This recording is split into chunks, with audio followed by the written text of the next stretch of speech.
Hello, I'm Steve Bowman. Welcome back. We're learning from St. Joseph how to prepare for Christmas.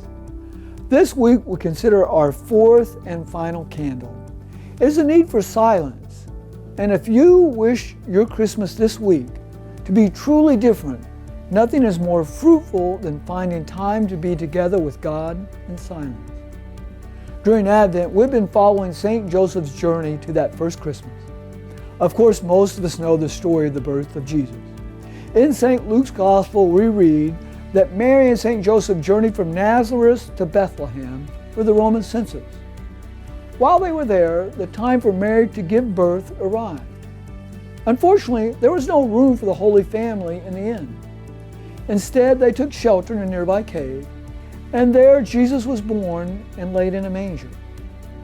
Let's think about that for a moment. The inn would have been filled with countless pilgrims who had come to Bethlehem for the census. It would have been filled to overflowing with people jammed into a small space. They would have been exhausted and stressed from their long journey. Everyone would be scurrying about trying to buy and sell the things they needed.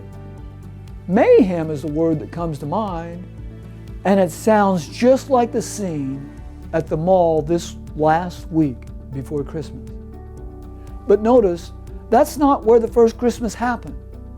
Rather, it happened away from the hustle and the bustle. It happened in a family, united to God in the silence of the night. Indeed, one of my favorite scriptural passages for Christmas is, "While gentle silence enveloped all things, and night in its swift course was now half gone, thy all-powerful word leaped from heaven, from the royal throne." That's from the Book of Wisdom, and it relates to the Passover of the Jews, but it's always been applied to Christmas. Suddenly, midnight mass and the song Silent Night take on much more meaning.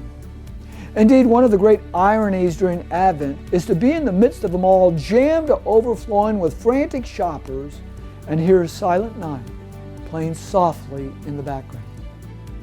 You know, perhaps the Grinch was right. Maybe Christmas doesn't come from a store. Perhaps Christmas means a little bit more. If you wish to discover that little bit more, come out from the hustle and the bustle and go into the silence. And perhaps you will glimpse God's all-powerful word hidden in the eyes of a baby. I pray that you have a very merry, a very blessed Christmas. I'll be back next week to see how we can make the joy of Christmas linger.